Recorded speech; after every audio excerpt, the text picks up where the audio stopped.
Eu escolhi a thumb desse vídeo baseado em um assunto que falou muito ao meu coração há 7, 8 meses atrás. Muitas mudanças aconteceram e eu creio que muitas outras mudanças ainda vão acontecer. E eu trouxe esse tema hoje porque estou vivendo isso. E eu creio que vai falar muito do seu coração também. É por isso que eu tô fazendo.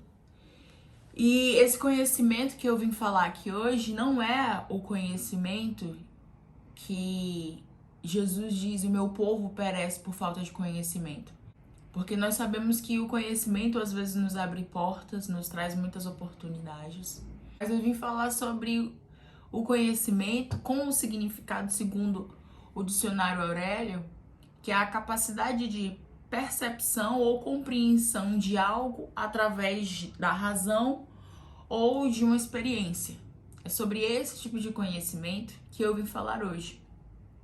Porque quantas vezes Deus nos diz algo a nosso respeito, ou que vai fazer algo, ou alguma promessa que Deus nos faz, e a gente, em algum momento, tende a desacreditar por causa das coisas que nós sabemos a nosso respeito, a nossa capacidade ou as nossas experiências. E por causa disso, a gente acaba desacreditando daquilo que Deus nos disse. E o ser humano é perfeito. Eu já falei sobre o conceito de perfeição aqui em alguns vídeos anteriores, que é justamente quando algo ocorre de acordo com o que foi projetado, com o que foi planejado. Então isso é o significado de perfeição. Nós, seres humanos, somos perfeitos. O que criou a imperfeição foi o conhecimento, é o conhecimento. E quando nós temos esse conhecimento, nós tendemos a julgar tudo e talvez todos baseado no conhecimento que nós temos. Lá em Gênesis 2,17 diz o seguinte: mas da árvore da ciência do bem e do mal, dela não comerás, porque no dia em que dela comeres, certamente morrerás. Em algumas versões diz, mas da árvore do conhecimento do bem e do mal. E foi esse conhecimento que nos trouxe a imperfeição. Isso é tão sério que provavelmente nesse momento você está tentando analisar o que eu estou dizendo baseado no seu conhecimento.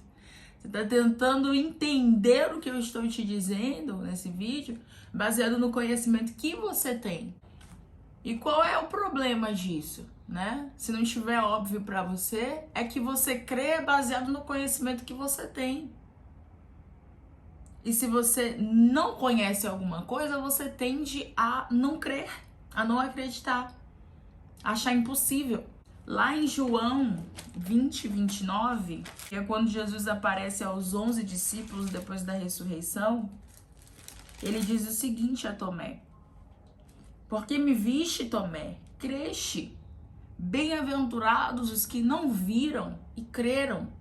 Porque se você não vê, se você não estava no momento, se você não conhece, você simplesmente não crê.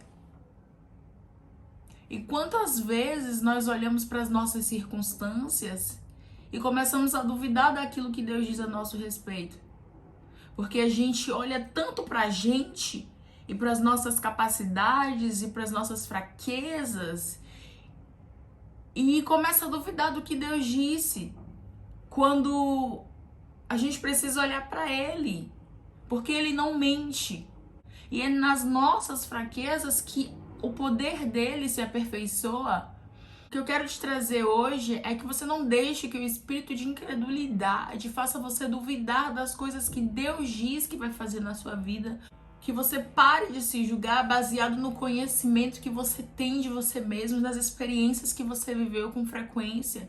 Porque é isso que o diabo quer, ele tenta nos dar nome através das experiências que nós vivemos com frequência, e a gente tende a escolher a viver de uma forma e não se permitir coisas por causa das experiências que nós vivemos, e a gente passa a desacreditar daquilo que Deus nos diz.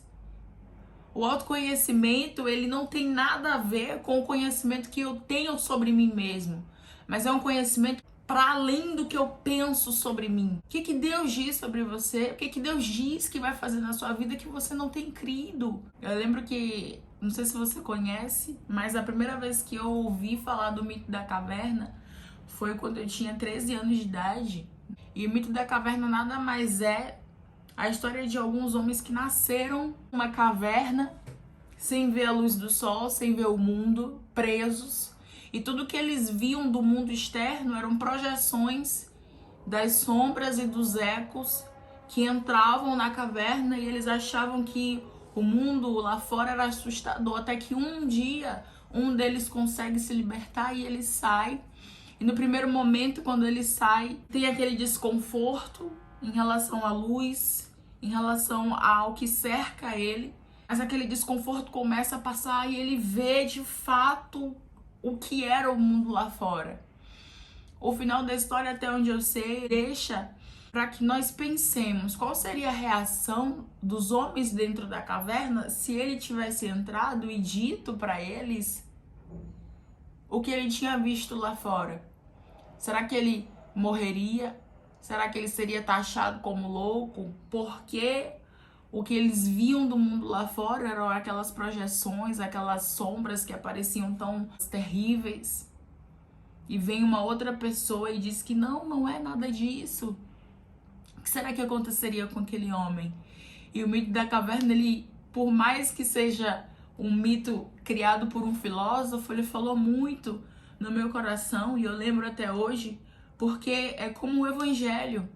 Quando nós somos expostos à palavra da verdade, os nossos olhos se abrem de uma forma tão poderosa que o mundo muitas vezes nos taxarão de loucos, não entenderão o nosso comportamento, seremos perseguidos, não entenderão o porquê de algumas coisas, mas nós fomos expostos a essa palavra que diz quem nós somos de fato, que nos mostra a verdade, que não são percepções de sombras de coisas que pessoas nos disseram ou nos falaram, ou nos fizeram, ou as nossas experiências, ou os barulhos que às vezes tomam conta da nossa mente, não deixam a gente pensar conforme o que a palavra diz a nosso respeito e a respeito das coisas.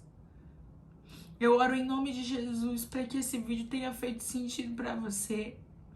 E repreendo em nome de Jesus o espírito da incredulidade que às vezes tenta nos parar e nos fazer achar que não devemos continuar.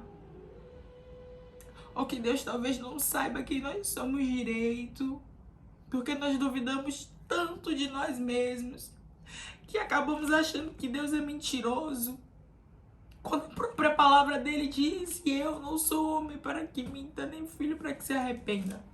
Porque essa é a verdade que liberta. Também tem muitos casos de pessoas que não entraram, não receberam a promessa, não viveram coisas grandes por causa da incredulidade.